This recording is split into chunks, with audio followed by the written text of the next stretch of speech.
Hello बच्चों, कैसे हैं आप लोग। मैं उम्मीद करता हूं कि आप सभी लोग अच्छे से होंगे। आज हम लोग अपने एनसीईआरटी आधारित हिंदी माध्यम के क्लास 9 के मैथ का नेक्स्ट टॉपिक कवर करेंगे, जो टॉपिक है वास्तविक संख्याओं का दशमलव प्रसार। यहाँ बच्चों, वास्तविक संख्याओं के दशमलव प्रसार का मतलब है कि एक संख्या को हम दशमलव के रूप में परिवर्तित करें, और यह दशमलव के रूप में परिवर्तित करना बहुत ही सिंपल सा मेथड होता है, जिसमें हम संख्या के अंश को हर से भाग करते हैं और इस तरह से वह एक संख्या जो हमको p/q के फॉर्म में रहती है वह दशमलव रूप में प्राप्त हो जाती है, और इसी प्रोसेस को हम वास्तविक संख्या का दशमलव प्रसार कहेंगे। यह एक एलिमेंट्री चीज है जिसे आप लोग बहुत छोटी छोटी अक्षरों से संख्याओं को जोड़ना, घटाना, गुणा करना, भाग करना जो पढ़ते आ रहे हैं, उसी में यह भाग की क्रिया है। लेकिन इसके परिणाम बड़े ही इंटरेस्टिंग मिलते हैं, और जो कुछ भी हम लोगों को फोकस करना है कि दशमलव प्रसार करने के बाद हमको क्या क्या परिणाम मिल रहा है, क्या क्या परिस्थितियां हमारे सामने उत्पन्न हो रही हैं, और उन विशेष विशेष परिस्थितियों के आधार पर हम संख्याओं के संबंध में अलग अलग निर्णय लेंगे। तो देर न करते हुए शुरू किया जाए। यदि हमारे सामने तीन संख्याएं हैं, पहली संख्या है 10/3, दूसरी संख्या है 7/8 और तीसरी संख्या है 1/7। जब हम इन संख्याओं का दशमलव प्रसार करेंगे, दशमलव प्रसार करने पर, दशमलव प्रसार का मतलब सीधी सी बात है बच्चों कि हम 10 को 3 से डिवाइड करेंगे, 7 को 8 से डिवाइड करेंगे और 1 को 7 से डिवाइड करेंगे। ये डिवाइड करके आप लोग देख लीजिएगा, परिणाम जो हमारे सामने आएंगे भाग देने के बाद, उन परिणामों के विषय पर ही हम लोगों को विशेष रूप से चर्चा करनी है।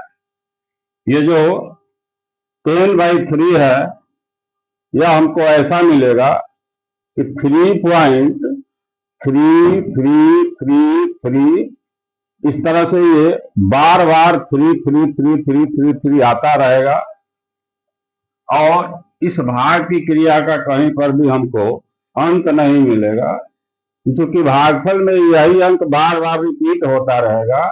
इसलिए हम इसको 2-3 बार 4 बार लिखने के बाद हम लास्ट में 3 डॉट लगा करके छोड़ देंगे। इस डॉट का मतलब यही होगा कि यही 3 बार बार रिपीट हो रहा है। जब हम इस 7/8 को इसी तरह से दशमलव में परिवर्तित करेंगे तो हमको मिलेगा कि 0.875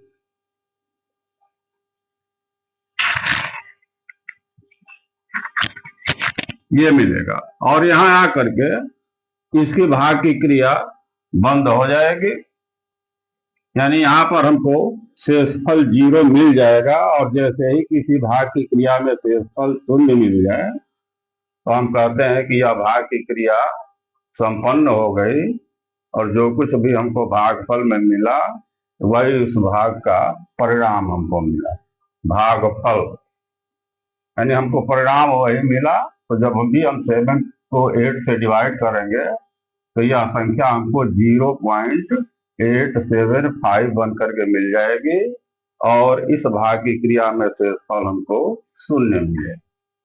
इस भाग की क्रिया में कभी भी हमको शेषफल शून्य नहीं मिलेगा, बल्कि लगातार यही 3 रिपीट होता रहेगा। ये जो 1/7 है, इसको जब हम डेसिमल में चेंज करेंगे, 1 को 7 से डिवाइड करेंगे, तो ये संख्या हमको मिलेगी 0.1428 0.1428। एक मिनट,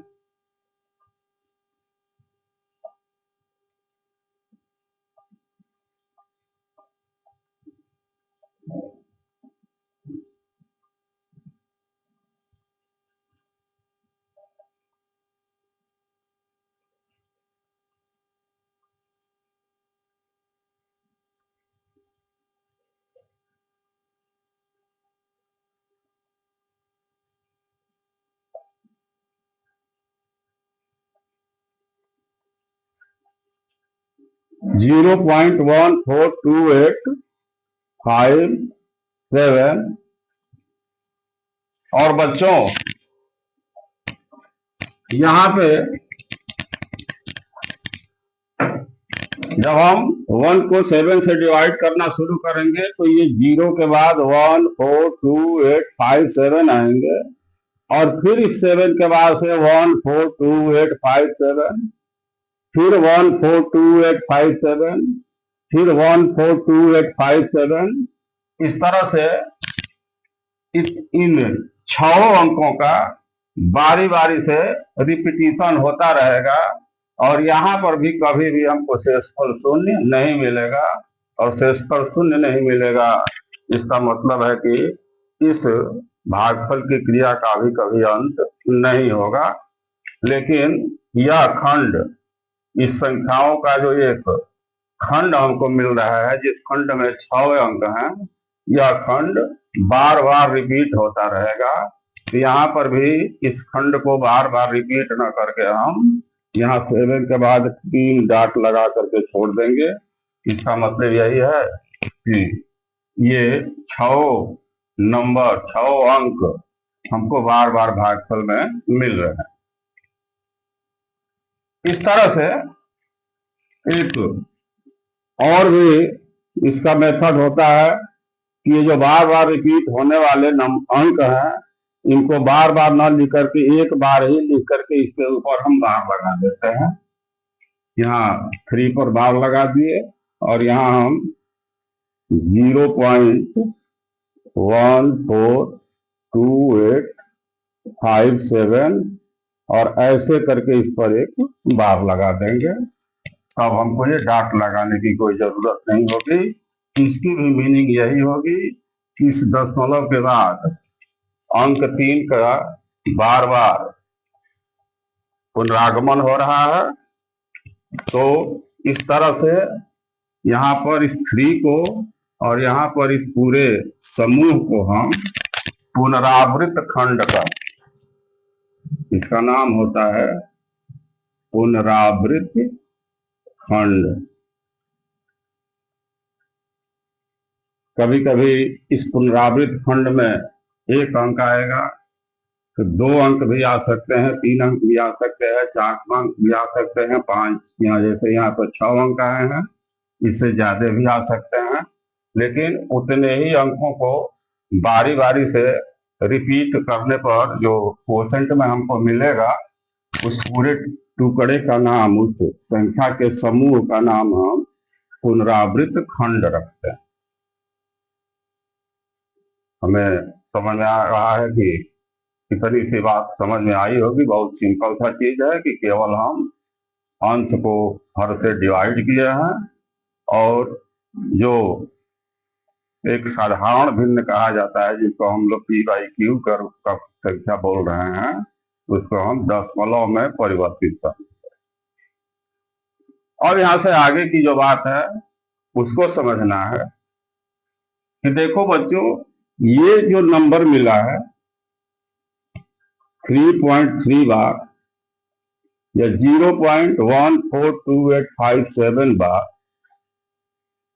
इन संख्याओं को हम कहते हैं आवर्ती।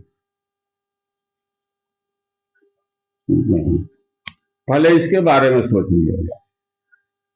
यहां पे चूंकि 5 तक आते आते हमारे भागफल की क्रिया बंद हो गई है, जिसको हम ये कह सकते हैं कि यहाँ पर शेषफल 0 मिल गया है, तो इस दशमलव संख्या का नाम होता है शांत दशमलव संख्या। शांत दशमलव संख्या।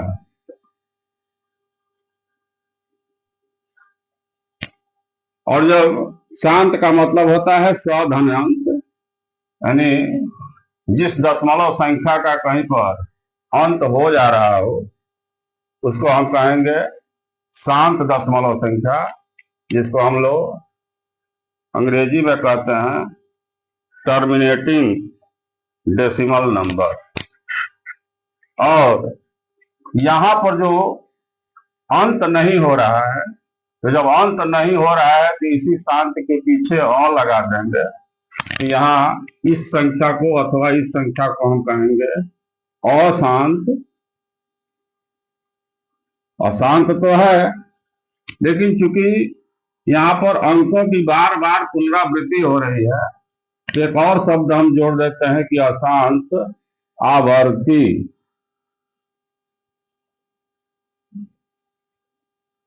अशांत आवर्ती दशमलव संख्या।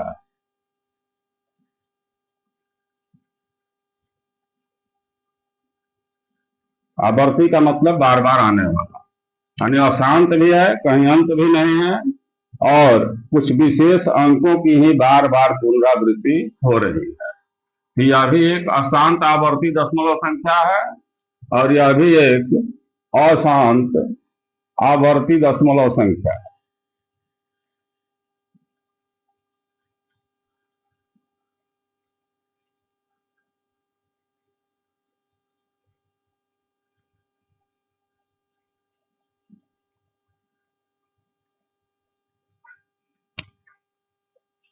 अब यहां कुल मिलाकर के इन तीनों एग्जाम्पल में हमको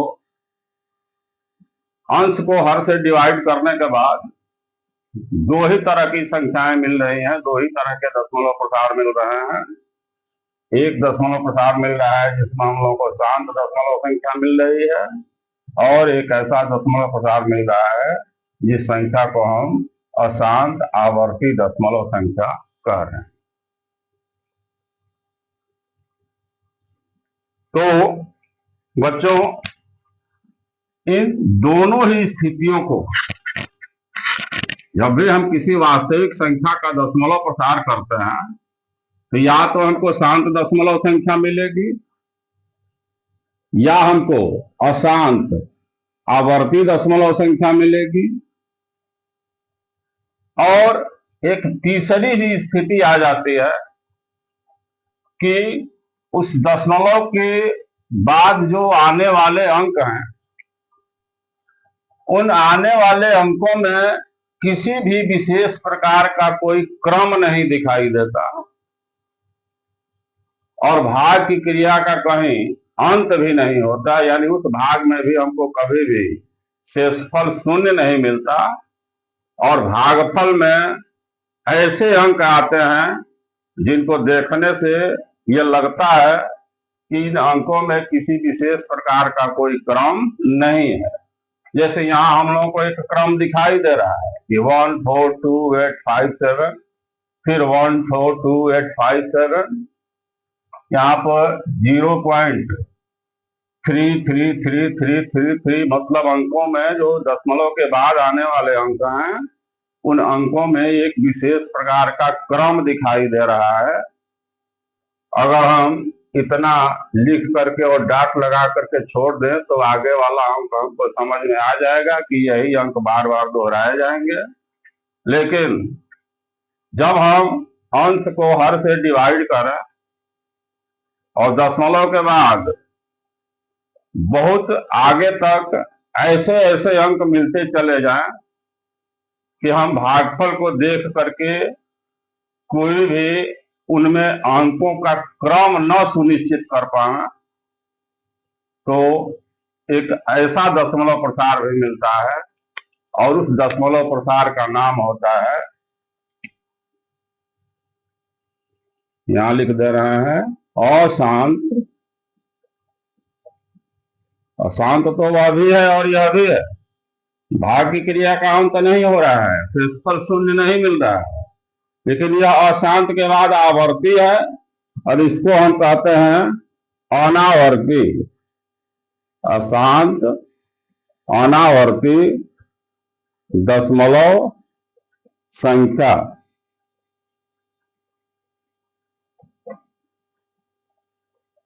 यह अशांत इस अनावर्ती को अनवसानी शब्द भी लिखा हुआ मिलेगा एनसीईआरटी के बुक में।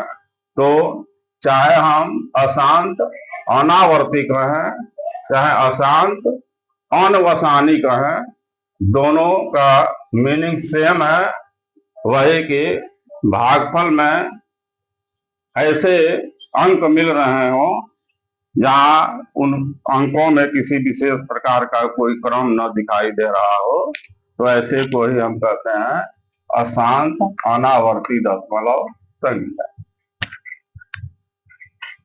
अब यहाँ ऑन द होल हमको ये बात समझ में आ गई कि जब भी हम किसी वास्तविक संख्या का दशमलव प्रसार करेंगे तो हमारे सामने तीन स्थितियां आएंगी कि या तो वह दशमलव प्रसार एक शांत दशमलव संख्या मिले, या वह दशमलव प्रसार एक अशांत आवर्ती दशमलव संख्या मिले, या वह दशमलव प्रसार अशांत अनावर्ती दशमलव संख्या मिले।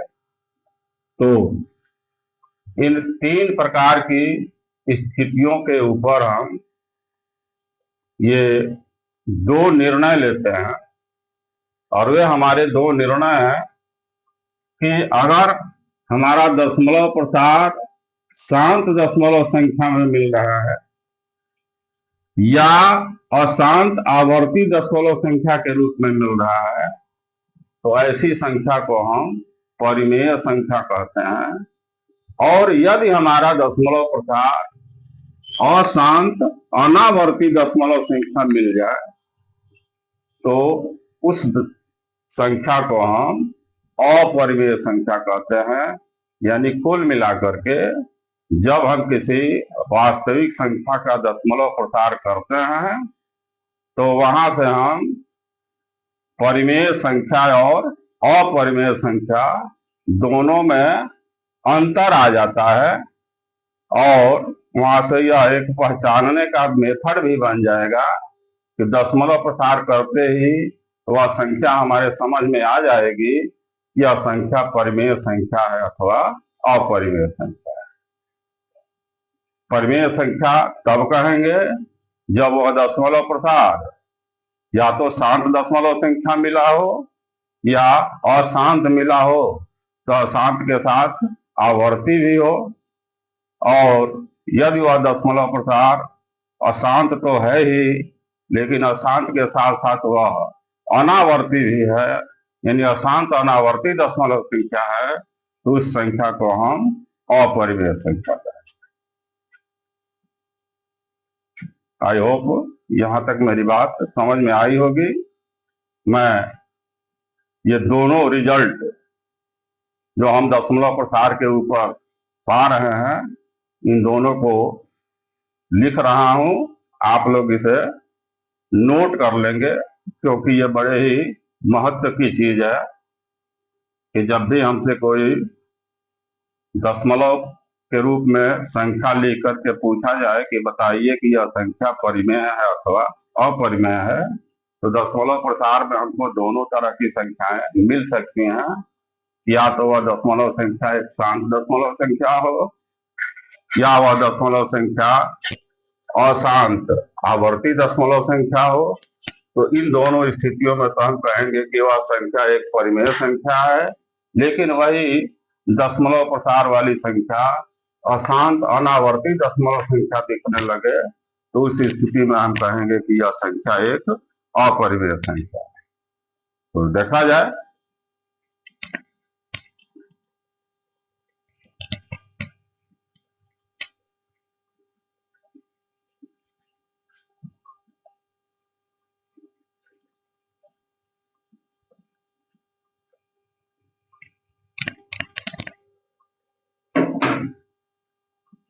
इस 0.7 के ऊपर क्या हमको निष्कर्ष प्राप्त हुए।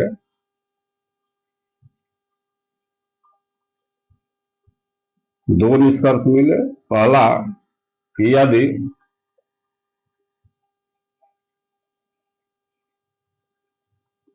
दशमलव प्रसार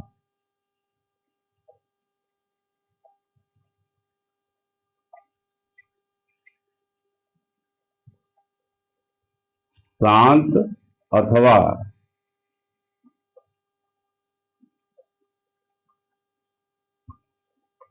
अशांत आवर्ती हो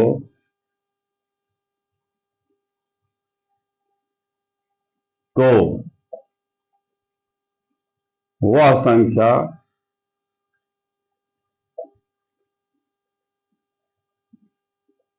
एक परिमेय संख्या होती है।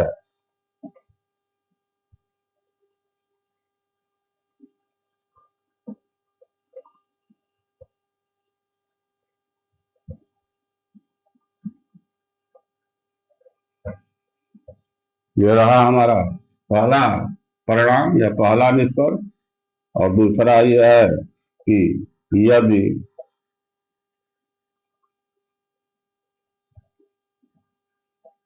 दशमलव प्रसार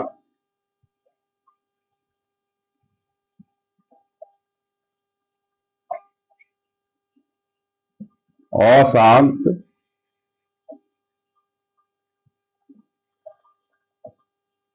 अनावर्ती, इस अनावर्ती को जैसे बताया हम अनावर्ती भी कह सकते हैं या वन अनवसानी भी कह सकते हैं, हो तो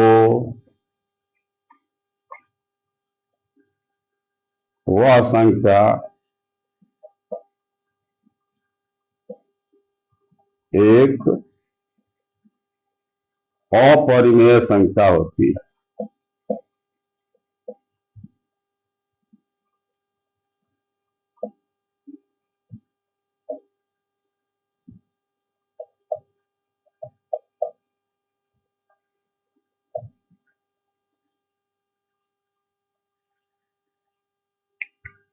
इसे आप लोग नोट कर लें और राइट डाउन कर लें, क्योंकि बहुत ही इंपॉर्टेंट पॉइंट है। तो या तो नोट कर लें या स्क्रीनशॉट ले लें, फिर हम आगे बढ़ते हैं।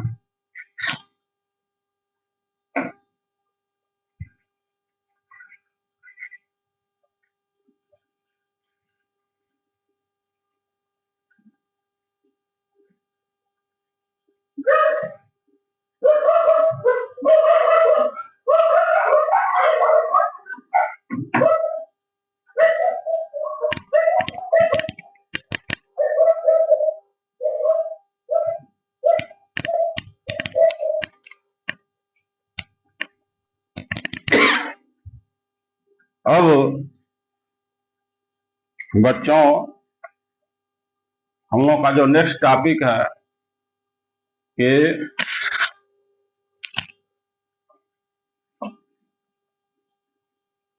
दशमलव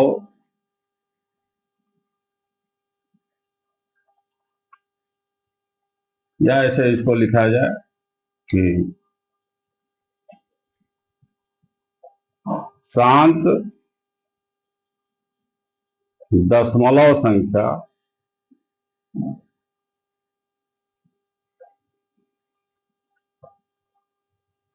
और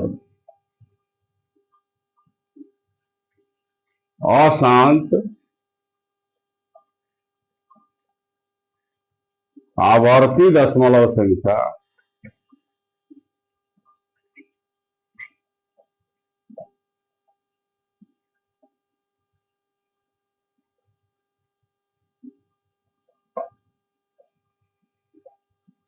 का को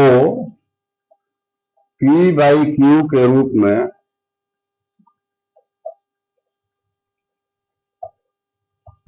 लिखना।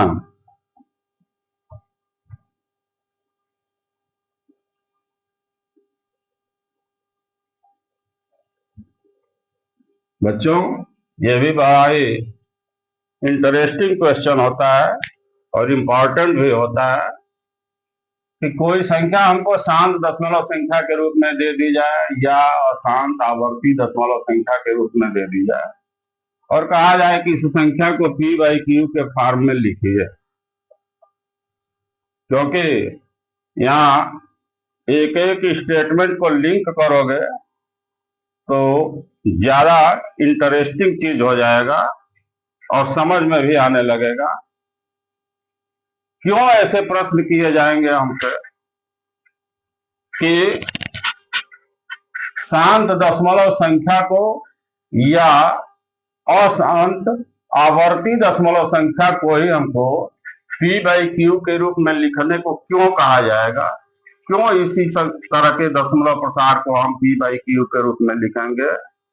सीधा सा उत्तर है बच्चों, अभी अभी हम मेंशन कर चुके हैं कि इन दोनों ही स्थितियों में जो संख्या हमको मिलती है वह संख्या एक परिमेय संख्या होती है। और परिमेय संख्या की परिभाषा भी हम कर चुके हैं कि ऐसी सारी संख्याएं जिन्हें हम P बटा Q के रूप में लिख सकें, जहां P और Q दोनों ही पूर्णांक हों तथा Q शून्य न हो। तो जब इस तरह की संख्याएं परिमेय संख्या हैं तो कन्फर्मली हम इनको P बटा Q के रूप में लिख सकते हैं। इसीलिए इस तरह के प्रश्न हमारे सामने आते हैं। अब देखा जाए कि एक शांत दशमलव संख्या को हम कैसे P बाई Q के रूप में लिखेंगे।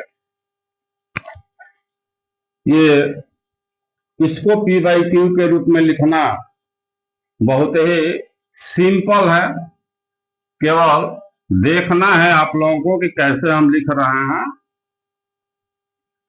तो जो कुछ भी हम लोगों को ज्यादा फोकस करना है कि जब हमको एक अशांत आवर्ती दशमलव संख्या दे दी जाए और उसको P बाई Q के रूप में लिखने को कहा जाए तो वहां पर ही भी हमें ये देखना है कि किस मेथड से, किस प्रोसेस से हम इस प्रॉब्लम को सॉल्व कर सकते हैं। अब इसका एक दो उदाहरण लिया जाए।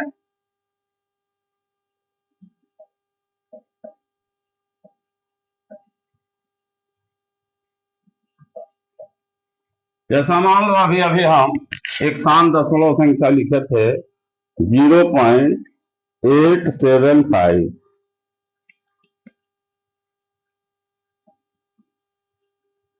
अब यह चूंकि एक शांत दशमलव संख्या है तो यहाँ ये बात समझ में आएगी कि जब भी हम इसको P बाई Q के रूप में लिखना चाहें तो ये बताओ बच्चों कि अगर दशमलव संख्या को हम 10 से मल्टीप्लाई करते हैं, 100 से मल्टीप्लाई करते हैं, 1000 से मल्टीप्लाई करते हैं तो रिजल्ट मिलता है कि यह जो दशमलव का चिन्ह है अगर हम 10 से मल्टीप्लाई करें तो एक स्थान दाहिने आएगा, 100 से मल्टीप्लाई करें तो 2 स्थान दाहिने आएगा, 1000 से मल्टीप्लाई करें तो 3 स्थान दाहिने आएगा।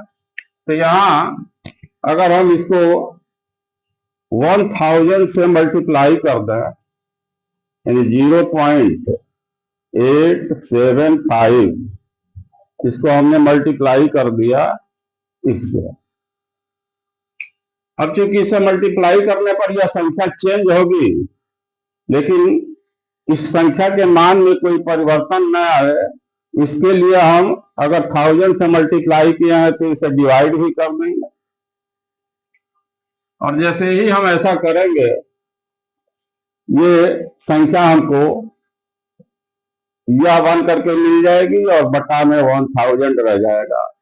अब बताओ कि यह पी बाई क्यू के फॉर्म में मिला कि नहीं मिला? निसंदेह मिल गया। एक और एग्जांपल ले लें। मान लो हमको 0.5 को पी बाई क्यू के फॉर्म में लिखना है। क्योंकि यहाँ इस दशमलव के बाद एक ही अंक है, तो इसको हम 0.5 इंटू 10 कर दें और डिवाइड में भी 10 लिख दें, या डेसिमल यहाँ आ जाएगा तो 5/10। अब 5/10 कहो या इसको 1/2 कहो, या पी बाई क्यू के फॉर्म में मिल गए। तो इस तरह के जो शांत दशमलव संख्याएं हैं उनको पी बाई क्यू के रूप में लिखने का यही प्रोसेस है। सिंपल सा प्रोसेस है, आप लोगों को समझ में आया होगा। कोई भी अगर शांत दशमलव संख्या दी जाएगी तो आप लोग उसको इसी तरीके से पी बाई क्यू के फॉर्म में लिख लें। मेन जो हमारा फोकस है इस पर है कि जब हमारे सामने कोई अशांत आवर्ती दशमलव संख्या आ जाए तो उसको हम कैसे पी बाई क्यू के फॉर्म में लिखेंगे, इसको नोट कर लें आप लोग या स्क्रीनशॉट ले लें। फिर हम इस अशांत आवर्ती दशमलव संख्या को पी बाई क्यू के रूप में लिखना सिखाएंगे आप लोग।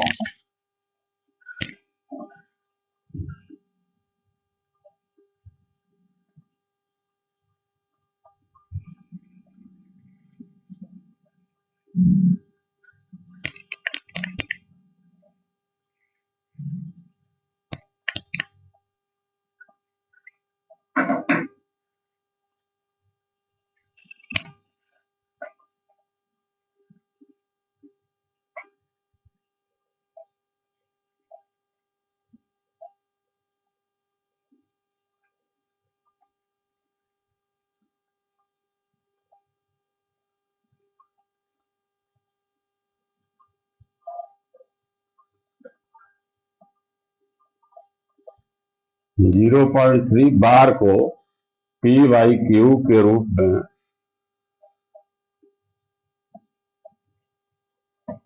लिखिए या परिवर्तित कीजिए या दर्शाइए। कुछ भी क्वेश्चन हमारे सामने आ सकता है।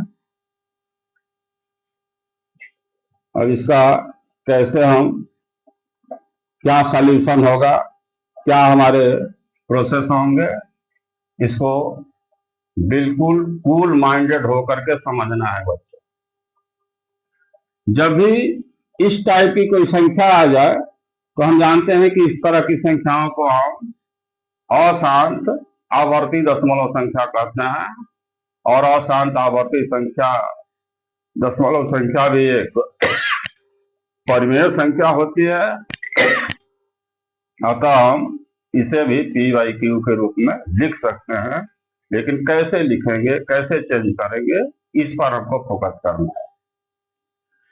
सबसे पहले बच्चों, जो भी हमको यह अशांत आवर्ती दशमलव संख्या दी गई है, इस संख्या को एक समान लेंगे। माना x इज इक्वल टू 0.3, यहाँ बार न लेकर के ऐसे भी हम लिख सकते हैं जैसा कि पहले हम बता चुके हैं, और ऐसा लिख करके इसे आप लोग इक्वेशन नंबर फर्स्ट बनाएंगे।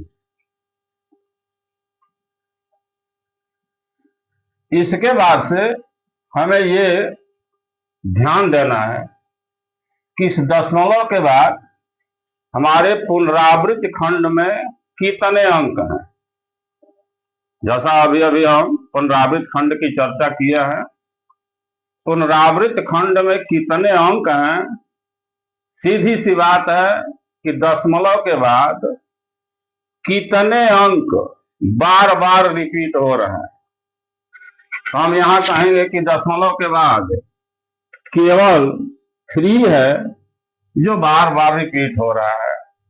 यानी यहाँ पुनरावृत्त खंड में केवल एक अंक है, और जहां भी पुनरावृत्त खंड में केवल एक अंक हो तो इस समीकरण 1 को 10 से मल्टीप्लाई करो। अगर पुनरावृत्त खंड में 2 अंक दिख रहे हो तो समीकरण 1 को 100 से मल्टीप्लाई कर दो। अगर पुनरावृत्त खंड में 3 अंक दिख रहे हैं तो उस इक्वेशन नंबर फर्स्ट को 1000 से मल्टीप्लाई कर दो। इस तरह अब आगे भी समझ में आ रहा है कि अगर कहीं पे पुनरावृत्त खंड में 4 अंक हैं तो पहले तो हम उस संख्या को एक समान करके समीकरण 1 बना लेंगे, लेकिन अगर पुनरावृत्त खंड में 4 अंक मिल रहे हैं तो उस समीकरण 1 को हमें 10,000 से मल्टीप्लाई करना पड़ेगा। रही बात ये आगे की बात है, फिर दूसरे एग्जाम्पल में इसको हम लोग समझेंगे। फिलहाल यहाँ देखा जाए कि हमारे पुनरावृत्त खंड में जब केवल एक अंक है तो हम समीकरण 1 के दोनों पक्षों को 10 से मल्टीप्लाई करें।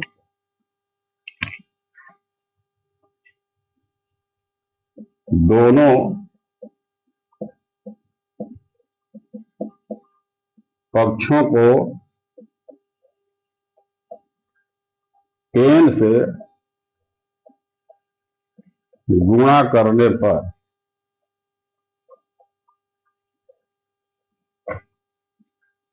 या x में 10 का गुणा करेंगे 10x बनेगा इज इक्वल टू, यहां जब हम 10 से मल्टीप्लाई करेंगे तो यह पॉइंट एक स्थान दाहिने आएगा, ये संख्या बन जाएगी 3.333 डॉट डॉट डॉट।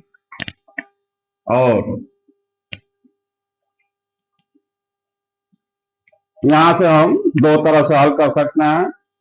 एक सिंपल सा इसमें हम परिवर्तन कर रहे हैं, इस परिवर्तन को थोड़ा ध्यान से देखिएगा आप लोग। यहां जो 10x बराबर है और इस 10x का जो वैल्यू मिला है हमें, इसमें हम ये प्रयास करें कि इस राइट हैंड साइड को कुछ इस तरह से लिखें हम कि इसमें से एक खंड ये बन जाए। नहीं, मेरी बात समझ में आए? जैसे मान लो बच्चों, अगर हमको दिया गया है 1.5, इस 1.5 को अगर हम 2 टुकड़े में लिखना चाहें तो हम लिख सकते हैं कि 1 प्लस 0.5। 2.3 को अगर हमें टुकड़ों में लिखना है तो हम लिख सकते हैं कि 2 प्लस 0.3, यानी जो डेसिमल चिन्ह के बाएं हैं उसको अलग कर लो और जो दाहिने है उसको अलग कर लो और दोनों के बीच में प्लस का साइन लगा दो। सीधी सी बात है, समझ में आ रहा होगा। इस मेथड से यहां को अगर इस नंबर को हम लिखना चाहें तो 10x इज इक्वल टू, यहां 3 है, 3 अलग कर लिया हम और प्लस करके 0.333 डॉट डॉट डॉट।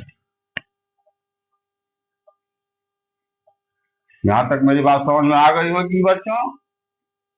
अब हमें करना यह है कि यहां जो भी यह खंड हमको मिला यही चीज तो हमारा x है, तो क्या इस पूरे खंड को हम इस x से रिप्लेस कर सकते हैं? इस पूरे खंड के स्थान पर हम फिर से x लिख सकते हैं, लिखा जा सकता है। 10x is equal to 3 plus x।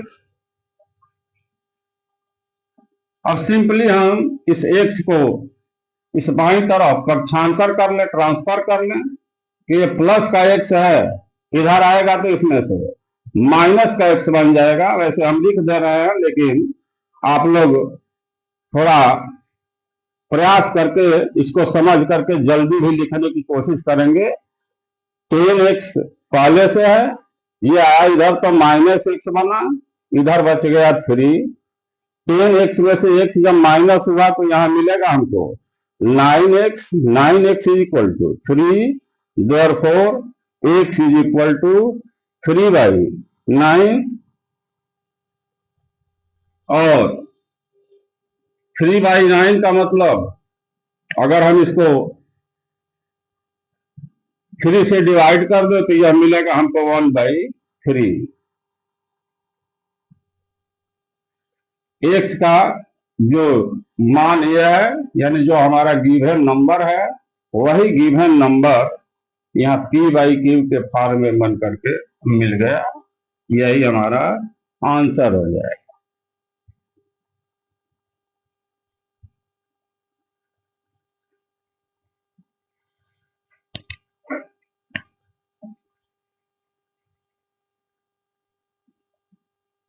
I hope ये सॉल्यूशन आप लोगों को अच्छी तरह से समझ में आया होगा। मैं एक बार फिर रिपीट कर दे रहा हूं कि जो भी इस तरह टाइप की संख्या हमको दी गई हो, सबसे पहले हम इस संख्या को x मान करके x के बराबर लिख करके समीकरण 1 बना लेंगे। सेकंड हमारा स्टेप ये होगा कि हम केयरफुली इसमें देखेंगे कि हमारे पुनरावृत्त खंड में यानी दशमलव के बाद कितने अंकों की बार बार पुनरावृत्ति हो रही है। अगर 1 की हो रही है तो समीकरण 1 के दोनों पक्षों को 10 से मल्टीप्लाई करो। 2 अंकों की पुनरावृत्ति हो रही है तो समीकरण 1 के दोनों पक्षों को 100 से मल्टीप्लाई करो। तो यहाँ चूंकि दशमलव के बाद एक ही अंक की बार बार आवृत्ति है, इसलिए हम दोनों पक्षों को 10 से गुणा कर दिए। 10 से गुणा करते ही हमको मिला 10x इज इक्वल टू 3.333। अब यहाँ जो 10x का वैल्यू हमको मिला, इसको हम 2 टुकड़ों में कर दिए। दशमलव के चिन्ह के बाएं वाले अंक को अलग कर दिए और दाहिने वाले अंकों को अलग कर दिए और बीच में प्लस का चिन्ह लगा दिए। ऐसा लिखने का लाभ हमको ये मिला, ये जो दशमलव प्लस के बाद वाला ये जो हमारा खंड है, या फिर से हमको x के रूप में लिखने के लिए मिल गया। तो फिर यहाँ x का मान रखेंगे, इसके बाद पक्षांतर करके हम लास्ट में जो x का मान p/q के रूप में पाएंगे, वही हमारे क्वेश्चन का आंसर है। तो मैं समझ रहा हूं कि यह प्रश्न समझ में आ गया होगा। अगर कहीं न समझ में आया हो तो आप लोग कमेंट के माध्यम से हमको इन्फॉर्म करेंगे। जहां भी कोई डाउट होगा उसको फिर से हम रिवीजन करा देंगे। और इसी के साथ मैं आज का ये वीडियो बंद कर रहा हूं। नेक्स्ट क्लास में मैं कुछ और भी इस टाइप के नंबर्स को p/q के फॉर्म में लिख करके इसका पूरा अभ्यास करा देंगे, ताकि इस तरह का कोई भी प्रश्न आवे तो उसको आप लोग इजीली सॉल्व कर सकें। तो अगर ये मेरी वीडियो पसंद आई हो तो आप लोग मेरे चैनल को सब्सक्राइब करें, लाइक करें और इसे अपने दोस्तों को शेयर करें। Thanks for watching my video.